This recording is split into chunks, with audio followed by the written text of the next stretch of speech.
Hey guys, how you doing? Okay, so chapter 27, we're going to start talking about it. This will be a short one. We're just going to go over kinesthetics of trauma. I wish we were together because there's definitely some trauma stuff we could be doing. I'd love to be involved in that. Okay, so like I said, it'll be a short one. The kinesthetics of trauma, which is the mechanism of injury, the MOI, we've discussed this, is how a person is injured. Kinesthetic energy is the energy contained in a moving object. The science of analyzing mechanisms of injury is the kinetics of trauma. So, what we're looking at here, we're trying to understand is when we are dealing with patients involved in trauma, we have to look at the situation at hand, the type of trauma that they are going through. And by looking at the type of trauma they're going through, we can safely identify where the majority of our injuries might be found or what types of injuries we could find. If you've got a guy who jumped off the second story roof, landed on his feet, we have ideas of lower leg injuries, back injuries is where we're going to see our typical injuries. If the guy fell off the second roof, landed on his right side shoulder, obviously impacted the shoulder, chest traumas, head injuries, neck injuries. It's just kind of painting a picture as to where injury patterns might be. Please understand something. Just because the kinesthetic energy of a trauma relates itself to one specific organ or portion of the body, please don't think there aren't other possibilities. There are. We just have to have an idea of which direction we should be working, or at least looking. Understanding the kinetics of trauma helps predict injury patterns, what we're just discussing.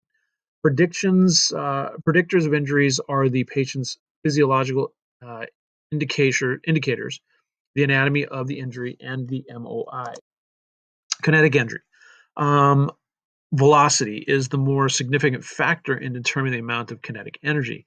Estimate the speed of the object involved.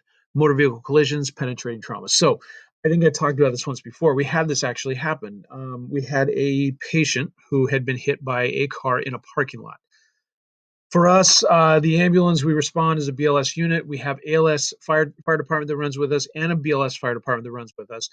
BLS, being basic life support, ended up on scene first. They assessed the situation and stated that the patient was fine to cancel paramedics but continue the RA, which meant to me that everything seemed to be okay and it was a minor patient, no big deal.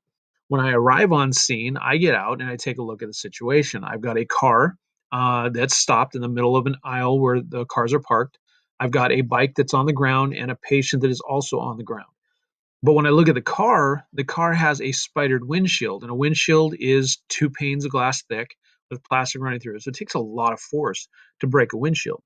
We're in a parking lot. You assume low speed, but that in itself shows me kinetic energy that actually took a lot of force to break that, right? What did he hit? His head, his shoulders, his hip? What was it that hit the windshield? Where does the injuries begin, and how bad could they be? In my eyes, the kinetic energy of this trauma is definitely warranted to have a paramedic involved. But that was a different story altogether. But like I said, I think I shared it before. Kind of paint a picture of what we're looking at when we're actually looking at trauma. Acceleration, deceleration. A body at rest will remain at rest, and a body in motion will remain in motion unless acted upon by an outside force. A faster change of speed, acceleration, or deceleration results in more force exerted.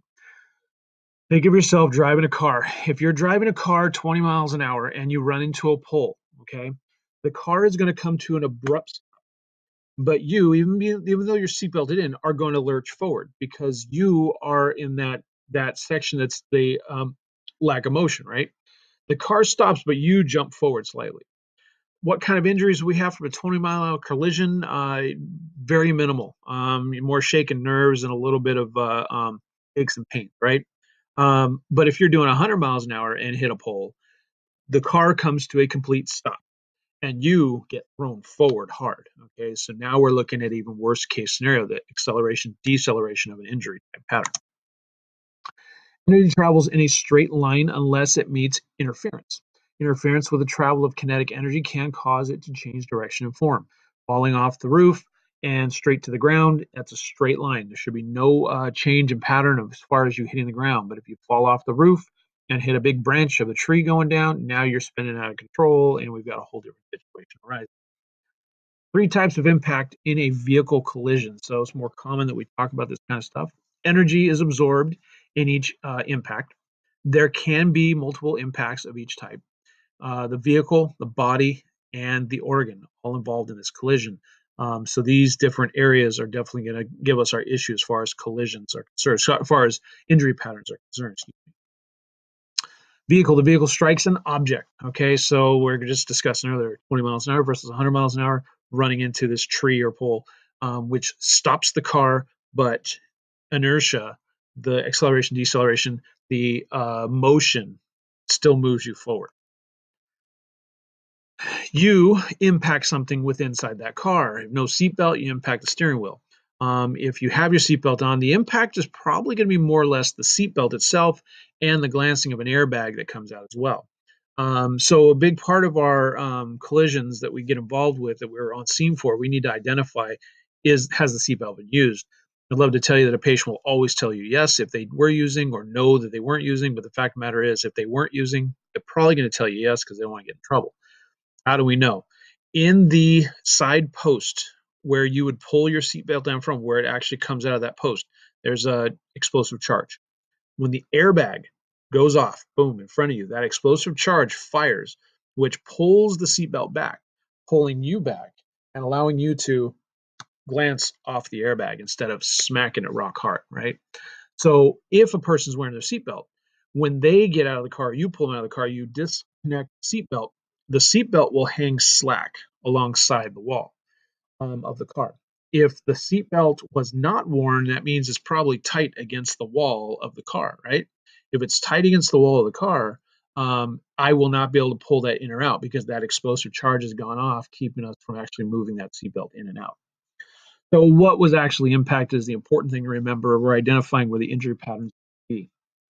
In this case, striking the steering wheel with your chest. We can understand we have contusions, a bruising to the lungs, to the heart. The heart is actually lurching forward. Organs are moving forward quickly because that's that acceleration, deceleration type situation. One more time, rib fractures, bruising, that sort of stuff. MOI provides a suspicion of injury, not an accurate indicator of injury. You must assess the patient for indicators of injury. So again, it gives us suspicion where we should start, what we should be looking for, but we need to assess entirely all the way through. The head to toe exam is what we're doing. If I come in, we've got a patient who I assume is going to have lower leg injuries. I'm starting at the head, airway's there. I move my way down, knowing that when I get to the lower extremities, that's where I'm probably going to find my actual injury, or the worst case. Common MOI include vehicle collisions, falls, penetrating injuries, gunshots and stabbings, and explosions. And if you're thinking, Afghanistan, big boom, explosions, no, you know what? We have explosions, and these things happen inside factories all the time. And so these are some of the more common things we might have to deal with. I've had a few myself that I've dealt with, not a lot. Gunshot stabbings, I've dealt with plenty of that stuff. Vehicle collisions, I couldn't even count how many. Falls, absolutely, definitely things that happen. Vehicle collisions have a high suspicion of injury when there is evidence of high-speed collision, death of another vehicle occupant, or alternate status. So what is it stating here? When I have two people in a car and there's an accident, and when I get there, that accident reveals that one of those people has passed away in the car, there is a very high likely chance that the patient who survived will die soon if we don't treat them properly.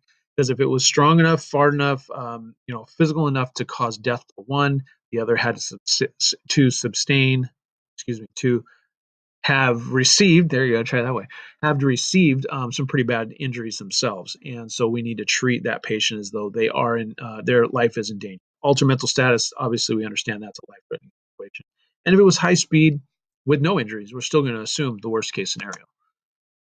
Have a high suspicion of injury when there is intrusion larger than 12 inches and occupant site larger than 18 inches, any site, and or ejection from the seat. Vehicle collision. Each type of motor vehicle collision has a predicted pattern or injury associated with it. We're going to talk about head-on collisions, rear-end collisions, T-bones, rotational incidents. We're looking at the vehicle here itself and where the impacts might be. This is going to be a T-bone right inside here. Okay, rear end hitting from behind, front end damage, head-on collisions right here. Rotationals are hit here, which cause the car to spin out of control in different directions. Frontal impact, the occupant is traveling at the same speed as the vehicle, and which means the vehicle is going to stop, but the patient is going to continue to go. And this is an example of a head-on collision, what we're actually looking at here. This is what would happen inside that collision, the inertia of force moving that person forward. Again, no seatbelt. Okay, that's the big key. With a seatbelt, we have some definite lack of or less injuries because of that. Frontal impact, when an up and over pathway looks for injuries to the abdomen, chest, and face, head, and neck. What we mean by up and over, okay, is the vehicle, the two vehicles traveling, they hit, right?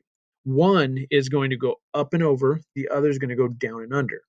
Now we're looking at inertia here. So the car that went up and over, that passenger is going to go down and under inside the car, right? Because the car's coming, he's actually, he's not in motion, he's following the vehicle, but as it goes up and comes to that abrupt stop, the patient goes down and under.